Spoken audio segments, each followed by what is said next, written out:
Hello everyone, আসসালামু আলাইকুম। কেমন আছো তোমরা সবাই? আশা করি ভালো আছো।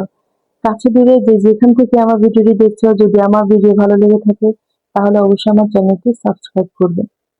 এখানে আমার দৈনন্দিন জীবনে যা যা হচ্ছে তোমাদের সাথে তাই শেয়ার করব, এবং কি গ্রামের পরিবেশ কেমন তোমাদের সাথে তাই শেয়ার করব। যদি তোমাদের আমার ভিডিও ভালো লেগে থাকে তাহলে অবশ্যই একটা লাইক দিয়ে বসে পড়ো আমার ভিডিওটি দেখার জন্য। এখানে দেখো পুকুরটা একদম ভরে গেছে, মানে পানি দিয়ে।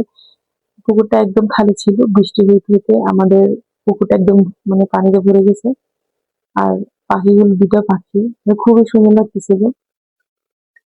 এখানে একটু সকালবেলা ব্রাশ করে নিতেছি। সকালবেলা আসলে ঘুম থেকে উঠে খালি পায়ে হাঁটলে মানে বাহিরের দৃশ্য দেখতে আসলে ভালো লাগে, মনটা তোমার একটু ভালো ভালো হয়ে যায়।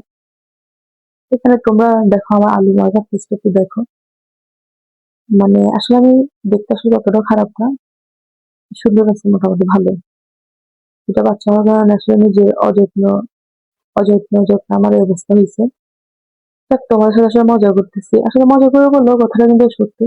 বাচ্চাদের বাচ্চা হওয়ার পর আসলে মেয়েদের শারীরিক অনেক মানে ঘটনীয় হয়ে যায়, পরিবর্তন হয়। আমার একদম ঘাড়ে কালো দাগ পড়ে গেছে, তারপরে মানে শরীর ভারী হয়ে গেছে, এগুলো তো আছে। শরীর কালচে হয়ে গেছে।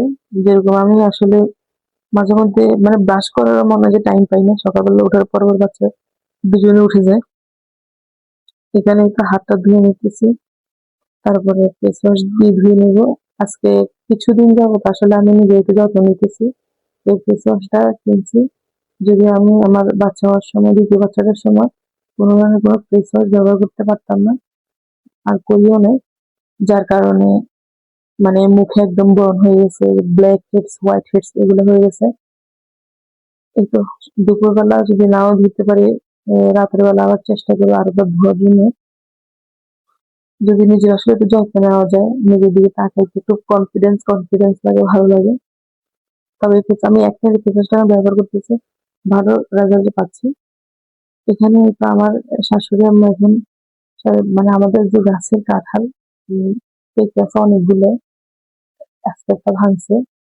আমার আমার শ্বশুরকে দিচ্ছে যে হওয়ার জন্য। আমি বললাম যে আব্বা আপনি একটু খান, আমি একটু ভিডিও করি। দেখেন, এই সে খাইতেছে। গাছের কাঁঠাল আসলে খাইতে ভালো, ভালো মিষ্টি আছে ভালো। এখানে ঘরের আলু, পেঁয়াজ এগুলা শেষ হয়ে গেছে, দোকান থেকে নিয়ে আসছে আমার শাশুড়ি আমার দিক দিয়ে। আমাদের ঘরের মুরগি এগুলা, এগুলোর চোখের মধ্যে কি যেন একটা রোগ হয়েছে, আসলে আমি নামটা জানি না, যার কারণে মানে জবাই করে দিছে। ঘরের মুরগি আসলে খেতে ভালো লাগে, দেশি মুরগি ঘরে বলে না, দেশি মুরগি খেতে ভালো লাগে। ফার্ম মুরগি আসলে খাওয়া উচিত না, খেতেও আসলে তেমন একটা ভালো লাগে না। হঠাৎ হঠাৎ অনেকদিন পর যদি আলু দিয়ে ঝোল করে রান্না হয় তখন আমার ভালো লাগে খেতে।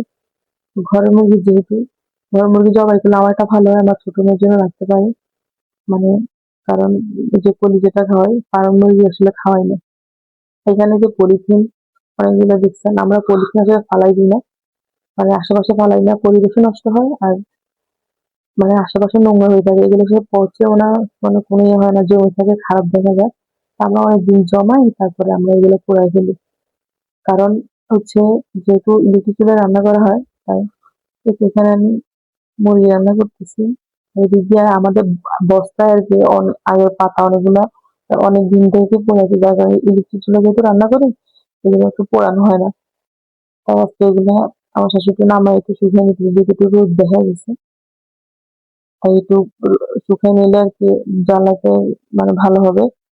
এখানে দেখেন আমার মেয়ে মাসাল্লাহ, মানে আমরা কি করি, কোন কাজগুলো করি সে খেয়াল করে। হ্যাঁ, আমার ছোট মেয়ের যে তার নিজের একটা প্যান্ট আর আমার ছোট মেয়ের একটা প্যান্ট ধুয়ে নিয়ে আসছে, এবং মানে মেলার জন্য মোয়া নিয়ে আসছে। যদিও আসলে সে পারতেছে না, চেষ্টা করতেছে। ওর জন্য আসলে আমি শান্তিতে রান্নাও করতে পারি না। আপনাদেরকে অবশ্যই দেখাইছি, আমি যখনই রান্না করতে চাই ও আমার পিছনে পিছনে চলে আসে, এসে রান্না করতে চাই। তো এখানে আমার হাজবেন্ড গাজর আনছে ছোট, আমার ছোট মেয়ের জন্য।